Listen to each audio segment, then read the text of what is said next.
Hey guys, welcome back. Drip and Farm for Profit. I'm your host, Drip Coach, dropping knowledge bombs on all drip ecosystem related projects.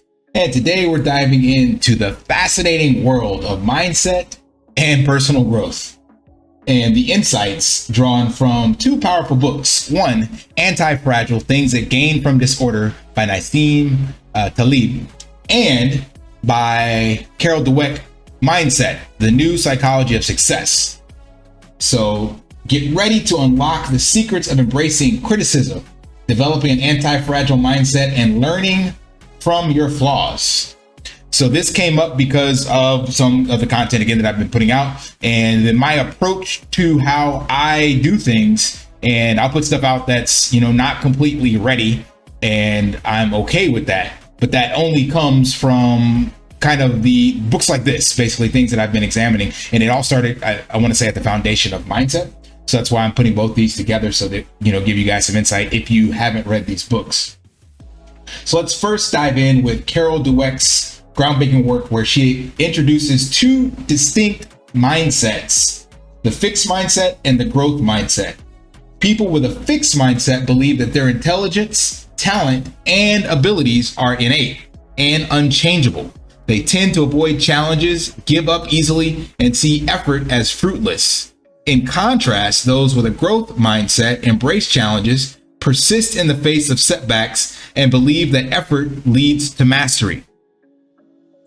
Now, when we connect that to anti-fragile, Taleb's concept of anti-fragility refers to things that actually benefit from shocks, volatility, and disorder. So how does this relate to mindset? Well, it turns out that a growth mindset is inherently anti-fragile. When faced with adversity, individuals with a growth mindset learn and adapt and emerge stronger. But here's where things get really interesting. One of the biggest obstacles to adopting a growth mindset is our own ego. People with a fixed mindset often can't accept criticism or feedback because they see it as a threat to their self-worth. Their ego acts as a barrier, preventing them from learning from their mistakes and growing. So I'm going to give you a perfect example, because I don't want to call any shots out anybody else. So this is one of mine. I just recently put this post out and shared it in the chats, right? And somebody came back and told me, hey, I think there's an error in here. I think you have a misspelling or something like that. And the fixed mindset person, the ego-driven person, would immediately take offense. They don't want to hear that what they put out has flaws, and they would call the person names, or whatever the case may be. They'd be like, no, it's perfect as is, everything's great, what are you talking about, you just can't read, you're an idiot, whatever the case may be. That's what I could have done. But instead, I looked at it, and lo and behold, this person's right. Because what I ended up doing was I had the words tier 1, tier 2, and tier 3, and I replaced them. I did a control F and replace all. So literally it says the total number of homestead, and ranch, NFT. So it's correct. There is a mistake. Now I could get all mad and at myself or at the person for pointing this out or whatever the case would be. But no, I just said, thanks for pointing that out. Cool. Appreciate it. You're right. And it's out there. So what? That's my point on it. Yeah, I made a mistake. So even if this was a website with a misspelling or something that was out more in the public facing, who cares? That's the way I approach it, right? That's the growth mindset. It's thank you for pointing that out. I appreciate it. You were absolutely right. I'll go and fix that. And then next time when I put something out, I'll have somebody else proofread it. Probably not, because it's not the end of the world to get something out there and have a spelling mistake or whatever. I learned this with me and my partner. We were going through the Tony Robbins course. Tony Robbins, multi-billionaire. You're paying hundreds of thousands of dollars for his platinum courses and all this stuff, right?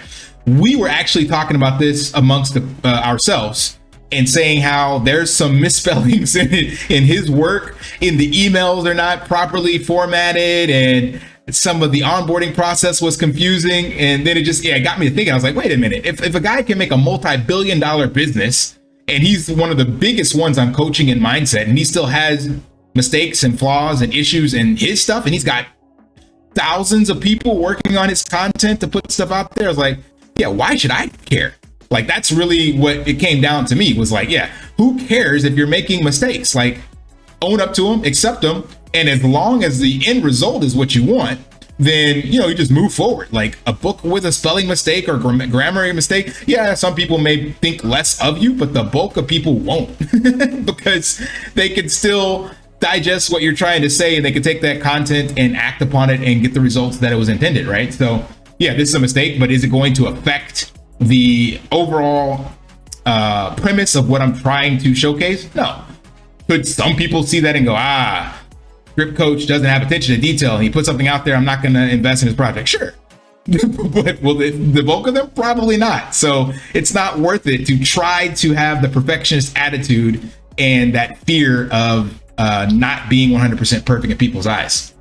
So this is a funny example from my side, and of course what I learned from Tony Robbins as well. So you can see how that is pretty ridiculous to try to have that kind of approach to things, because inevitably you're going to fall short. So this is what happens when our ego gets in the way. So the question should be now, how do we break free from this trap and actually develop an anti-fragile mindset, a mindset in which you attack it and it gets stronger? So anti-fragile, by Nassim's definition, is something that you can continually attack and it gets stronger. Like the immune system is anti-fragile in that way. So we get more resilient to certain diseases the more we get exposed to them, and you build up immunity. That's anti-fragile.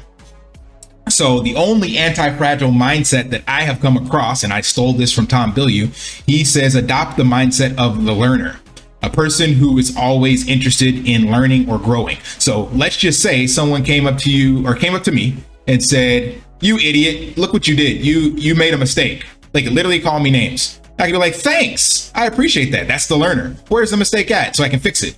The learner doesn't take the ego aside and get upset about it, right?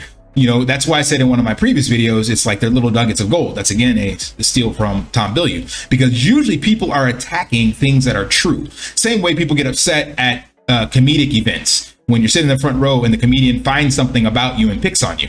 He's taking something and just exaggerating on it. But if you can laugh it off, then you find it comedic. But if it strikes a nerve with your ego because it's attacking your sense of self-worth, then you get upset. Same thing for an anti-fragile. So the best mindset to adopt that is one of the learner. But there are 4 tips that I can share with you guys in regards to how to adopt that anti-fragile mindset or growth mindset. So 1, embrace failure. This quote goes to Winston Churchill or maybe Abraham Lincoln or a couple other people nobody really knows, but success is walk from failure to failure with no loss of enthusiasm. So recognize that failure is an essential part of growth. Instead of avoiding challenges, seek them out and learn from your mistakes. Number 2, cultivate curiosity. Be open to new ideas and experiences. This will help you adapt and thrive in the face of uncertainty and change. Uncertainty, we have that quite a bit in the DeFi space, don't we? Number 3, develop self-awareness. Be honest with yourself about your strengths and weaknesses.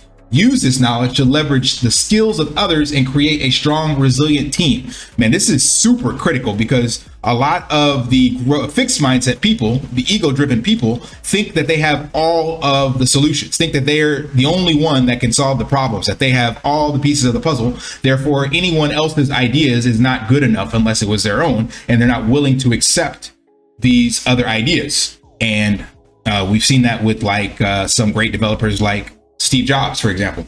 Not to say that his ideas weren't great, but how many other ideas could have been missed because he was driven on one particular path? Now, Apple did great, not denying that at all, but you have to develop self-awareness. And I'm quite sure that in order for Apple to do what it did, Steve had to recognize who else he needed on his team.